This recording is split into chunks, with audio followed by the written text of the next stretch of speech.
আমন্ত্রণ দীপ্ত সংবাদে আপনাদের সাথে আছি আমি ইয়াসমিন সুমনা। আজ 12ই রবিউল আউয়াল, বিশ্বনবী হযরত মুহাম্মদ সাল্লাল্লাহু আলাইহি ওয়াসাল্লামের জন্ম ও ওফাত দিবস। সারা বিশ্বের মুসলমানরা এই দিনটিকে পবিত্র ঈদে মিলাদুন্নবী হিসেবে পালন করেন। সৌদি আরবের মক্কা নগরের বিখ্যাত কুরাইশ বংশে 570 খ্রিস্টাব্দের এই দিনে মহানবী হযরত মুহাম্মদ সাল্লাল্লাহু আলাইহি ওয়াসাল্লাম জন্মগ্রহণ করেন এবং 632 খ্রিস্টাব্দ একই দিনে তিনি ইহলোক ত্যাগ করেন। হযরত মুহাম্মদ সাল্লাল্লাহু আলাইহি ওয়াসাল্লাম ছিলেন সর্বশেষ নবী ও রাসূল। তিনি পৃথিবীতে এসেছিলেন তাওহীদের মহান বাণী নিয়ে, প্রচার করেছেন শান্তির ধর্ম ইসলাম।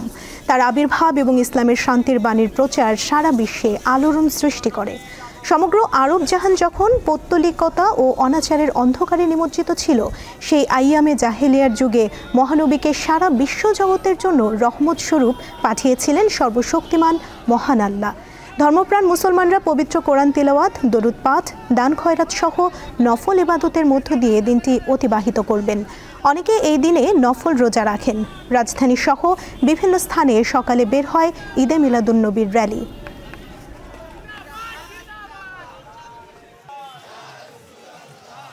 আজকের এই দিনে আমাদের প্রিয় নবী হযরত মুহাম্মদ সাল্লাল্লাহু আলাইহি ওয়াসাল্লাম দিনকে প্রতিষ্ঠিত করেছিল এবং যে জন্মদিন যাকে এই পৃথিবীতে না নিয়ে আসলে পৃথিবী সৃষ্টি হতো না, এই কায়নাত সৃষ্টি হতো না।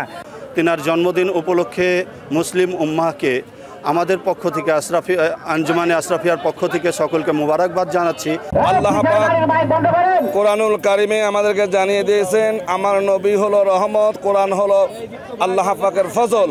এই দুইটা জিনিস পেয়ে তামাম পৃথিবীবাসী খুশি, আমরাও খুশি। রাজধানীতে ঈদে মিলাদুন্নবী উদযাপনের খবর জানাতে এবারে সরাসরি যুক্ত হচ্ছেন সহকর্মী নূর আলম। নূর, দিনটি উপলক্ষে কি ধরনের কর্মসূচি পালন চলছে আর অংশগ্রহণকারীরা দিনটির মর্মবাণী নিয়ে কি বলছেন?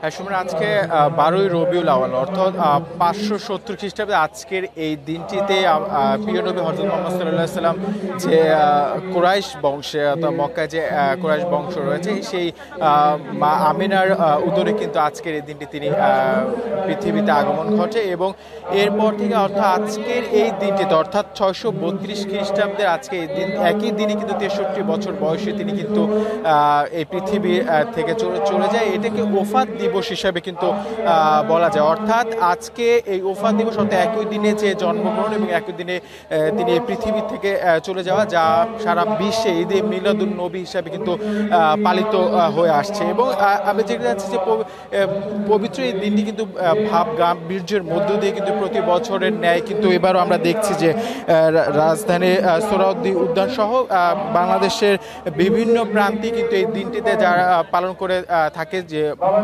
ধর্মপ্রাণ মুসলমানরা, সেই অনুযায়ী আমরা দেখেছি যে সোহরাওয়ার্দী উদ্যান এখানে আঞ্জুমানে রহমানিয়া, মইনিয়া, মাইজভান্ডারিয়া কিন্তু প্রতি বছরই এই সোহরাওয়ার্দী উদ্যান এখান থেকে যে একটি জৌলুস তারা একটা র্যালি বের করেন এবং বিভিন্ন সড়ক প্রদক্ষিণ করেই কিন্তু এখানে এসে কিন্তু আবার সেই র্যালিটি শেষ হয় এবং কিছুক্ষণ পরই হয়তোবা এই র্যালিটি শুরু হবে। যে পবিত্র ঈদে মিলাদুন্নবী উপলক্ষে আজকের যে কর্মসূচি প্রতি বছরের ন্যায় থাকে এবং এখানে তারা যে দায়িত্ব বা যারা রয়েছে অর্থাৎ ইসলামের তারা এখানে বক্তব্য রাখছেন এবং আজকের দিনে যে করণীয় বিষয়গুলো কিন্তু যে উম্মাহ এবং যারা মুসলমান সম্প্রদায় রয়েছে তাদের কাছে কিন্তু আসলে বলে দিচ্ছেন এই বাণী। অর্থাৎ এই দিনটিতে আপনি জানেন যে হযরত মুহাম্মদ সাল্লাল্লাহু আলাইহি ওয়াসাল্লাম জন্মের তিনি যখন পৃথিবীতে আগমন ঘটে তার আগে কিন্তু যে আমরা দেখি যে বা যেটা আমরা ইতিহাসের মাধ্যমে জানি যে আইয়ামে জাহেলিয়ার যে যুগটা অর্থাৎ অন্ধকারাচ্ছন্ন যে যুগ, তারপরে সকল আধার অর্থাৎ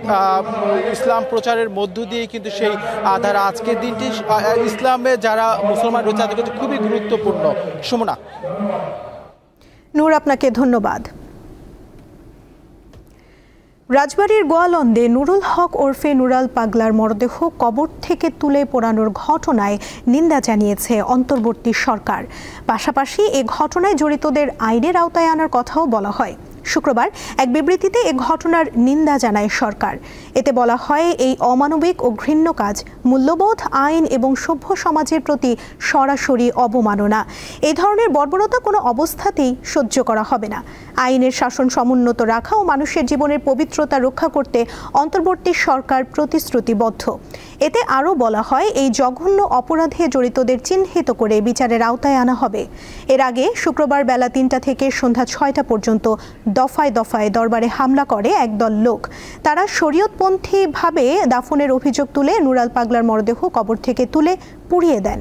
উপজেলা ঈমান আকিদা রক্ষা কমিটির পূর্ব ঘোষিত বিক্ষোভ সমাবেশ থেকে একদল লোকের এই হামলায় পুলিশ সদস্য সহ অন্তত অর্ধশত ব্যক্তি আহত হন। সেখানে পুলিশের 2টি ও উপজেলা নির্বাহী কর্মকর্তার গাড়ি ভাঙচুর করা হয়। নিহত হন রাসেল মোল্লা নামে এক ব্যক্তি। তিনি নুরাল পাগলার দরবারের খাদেম ছিলেন বলে স্থানীয়রা জানান। এবারে গুড নাইট ডেঙ্গু সুরক্ষা।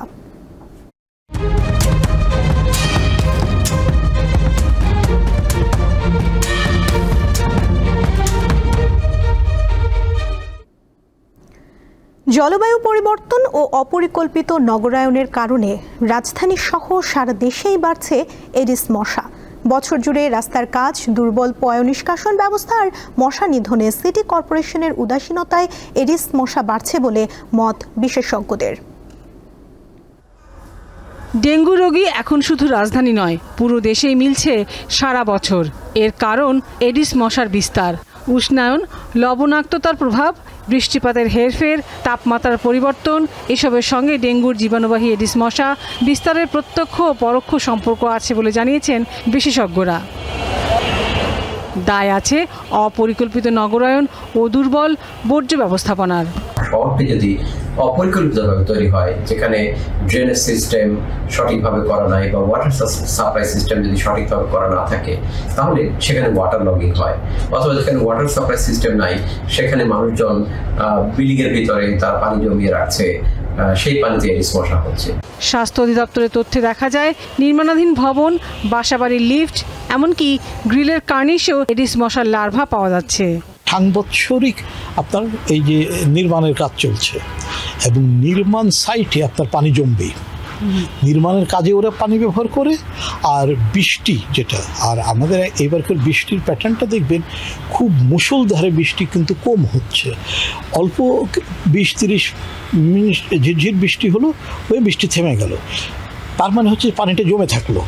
মশা খুব যদি মুষলধারে বৃষ্টি হতো তাহলে কিন্তু মশা ধুয়ে চলে যেত। তারা বলেন, একমাত্র সচেতনতা ও সদিচ্ছাই পারে এডিস মশার বিস্তার কমিয়ে ডেঙ্গু প্রতিরোধ করতে। জনসম্পৃক্ততা ছাড়া শুধু ওষুধ দিয়ে কিন্তু কাজ হবে না, এটা পরীক্ষিত। লাবণী গুহ, দীপ্ত সংবাদ, ঢাকা।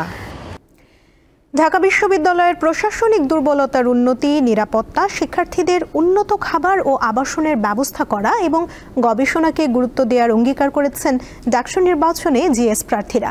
শুক্রবার এক বিতর্ক অনুষ্ঠানে প্রার্থীরা বলেন, নির্বাচনে জয়ী হলে শিক্ষার্থীদের অধিকার রক্ষায় কাজ করবেন তারা। আসন্ন ঢাকা বিশ্ববিদ্যালয় কেন্দ্রীয় ছাত্র সংসদ, ডাকসু ও হল সংসদ নির্বাচন উপলক্ষে জিএস প্রার্থীদের নিয়ে নির্বাচনী বিতর্কের আয়োজন করেছে বিশ্ববিদ্যালয় প্রশাসন। শুক্রবার টিএসসি অডিটোরিয়ামে ঢাকা বিশ্ববিদ্যালয় ডিবেটিং সোসাইটির সহযোগিতায় এই অনুষ্ঠানের আয়োজন করা হয়। এতে 6 জন জিএস প্রার্থী অংশ নেন। নির্বাচিত হলে তাদের পরিকল্পনা ও কার্যক্রমের রূপরেখা জানতে চাওয়া হয়। বিশ্ববিদ্যালয়ের পরিবেশ, হলে থাকা ও খাবারের মান উন্নয়ন, গবেষণা বান্ধব ও রাজনৈতিক প্রভাব মুক্ত ক্যাম্পাস সহ শিক্ষার্থীদের অধিকার রক্ষায় প্রতিশ্রুতি তুলে ধরেন প্রার্থীরা। আপনারা আমাকে এই জন্য নির্বাচন করবেন, কারণ 5ই আগস্টের পূর্বে আমার আছে সংগ্রামের ইতিহাস এবং 5ই আগস্টের পরবর্তীতে আমার আছে শিক্ষার্থী বান্ধব পরিবেশ নিশ্চিত করার একটি দীর্ঘ সংগ্রাম। এই জন্য আপনারা আমাকে নির্বাচিত করবেন বলে আমার বিশ্বাস। লজিক্যাল কতগুলো সলিউশন হয়, যেটা বেস্ট অপশন হয় সেটাই আমি ইমপ্লিমেন্ট করব। তো শিক্ষার্থীদের সমস্যা, শিক্ষার্থীদের ইশতেহারই হলো আমার ইশতেহার। ঢাকা বিশ্ববিদ্যালয়ে যে ফাংশনগুলো ঠিকভাবে করা উচিত ছিল, সেই ফাংশনগুলো ঠিকভাবে করার জন্য আমি উদ্যোগ গ্রহণ করব। আমাদের পরিকল্পনা হচ্ছে আবাসনের সংকট দূর করা, খাবারের যে অবস্থা, খাবারের কোনো মান নাই, যাচাইয়ের টেস্ট নাই, সুযোগ নাই, এগুলোকে একটা শৃঙ্খলা নিয়ে আসা, বিশ্ববিদ্যালয়ে একটি নিরাপদ ক্যাম্পাসে পরিণত করা। কারণ এটি গবেষণামুখী বিশ্ববিদ্যালয় করতে হলে আমার এখানকার শিক্ষার্থীদের নিরাপত্তা সবার আগে। আমরা একাডেমিক ক্যাম্পাস গঠন করতে চাই, যে ক্যাম্পাসের সবচেয়ে বেশি ফোকাস থাকবে আমাদের শিক্ষাঙ্গন নিয়ে। পরে উপস্থিত দর্শকদের প্রশ্নের জবাব জবাব দেন জিএস প্রার্থীরা। ঢাকা বিশ্ববিদ্যালয় যদি বাজেট বাস্তবায়নে তার সততা এবং নির্ভরতা দেখাতে পারে, তাহলে সিএসআর যে প্রোগ্রাম আছে বিভিন্ন কোম্পানিগুলো তাদের নিজের পক্ষ থেকে ঢাকা বিশ্ববিদ্যালয়ের উন্নয়নের জন্য তারা এগিয়ে আসবে ইনশাআল্লাহ। আমাদের দল, আমাদের যে দলের সহযোগী সংগঠন বাংলাদেশ জাতীয়তাবাদী দল বিএনপি, তারা যদি ক্ষমতায় যায় বরং আমরা আরো বেশি দায়িত্বশীলতার পরিচয় দিব। আর ক্যাম্পাসের শিক্ষার্থীরা যিনি যে ড্রেসে ফ্রেন্ডলি ফিল করেন তার কমফোর্ট জোন অনুযায়ী সে তার ড্রেস পরবে। আমার দায়িত্ব না তাকে মোরাল পুলিশিং করা। কেউ বুরকা পরলেও তাকে থামাতে পারবেন না, কেউ টি শার্ট পরলেও তাকে থামাতে পারবেন না। কেন আজকে আমাদের এতদিন পরে আমাদের একটি সিট, একটি আসন, একটি টেবিলের জন্য লড়াই করতে হবে? আমাদের লাইব্রেরির সুবিধার জন্য কেন আমাদের লড়াই করতে হবে, সেটি নিয়ে রাষ্ট্রকে প্রশ্ন করতে হবে। 3 পর্বের বিতর্ক শেষে প্রার্থীরা একে অন্যের বিষয়ে যুক্তিতর্ক উপস্থাপন করেন। এছাড়া ভোটারদের অংশগ্রহণেরও আহ্বান জানান তারা। এটা আপনাদেরকে অপশনাল হিসেবে রাখছি। মেহেদী হাসান, দীপ্ত সংবাদ, ঢাকা।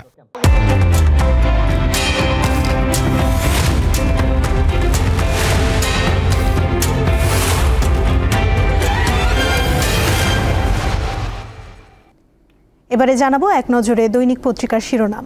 আমাদের হাতে রয়েছে প্রথম আলো পত্রিকা, যার প্রধান শিরোনামে আমরা দেখতে পাচ্ছি উচ্চকক্ষ নিয়ে সরকারের অনুরোধ রাখেনি বিএনপি। পিআর পদ্ধতিতে উচ্চকক্ষ গঠনের বিষয়টি বিএনপিকে মেনে নেয়ার অনুরোধ করেছিলেন একজন উপদেষ্টা। এদিকে বুলিং ও শেমিংয়ের ভয় জাকসুতে কম নারী প্রার্থী।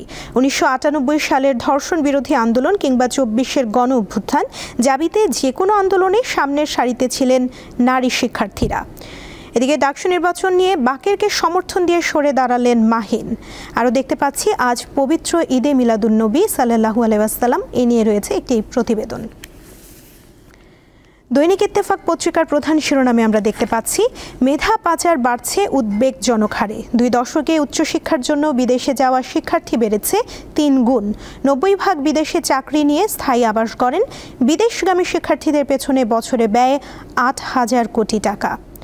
এদিকে আজ পবিত্র ঈদে মিলাদুন্নবী সাল্লাল্লাহু আলাইহি ওয়াসাল্লাম, এ নিয়ে দৈনিক ইত্তেফাকেও একটি প্রতিবেদন দেখতে পাচ্ছি। এদিকে মহানবীর অনুপম জীবনাদর্শ বিশ্বের শান্তি নিশ্চিত করতে পারে বললেন প্রধান উপদেষ্টা। আরও রয়েছে গোয়ালন্দে দরবারে হামলা, কবর থেকে তুলে পোড়ানো হলো লাশ। সংঘর্ষে 1 জন নিহত, আহত অর্ধশতাধিক। সমকাল পত্রিকার প্রধান শিরোনামে রয়েছে জুলাই সনদ বাস্তবায়নে নিজেদের অবস্থানে অনড় 3 দল। এনসিপি গণপরিষদই চায়, জামায়াত চাইবে গণভোট। এদিকে অভিযান আটকে দিলেন দখলদাররা। দেখে নিলাম আজকের দৈনিক পত্রিকার শিরোনামগুলো। দর্শক, এই ছিল এখনকার মতো। এরপর দুপুর 1টায় বাণিজ্য সংবাদ দেখার আমন্ত্রণ রইল। এছাড়া আরও তথ্য পেতে যুক্ত থাকুন দীপ্ত ডিজিটাল প্ল্যাটফর্মের সাথে। ধন্যবাদ সবাইকে।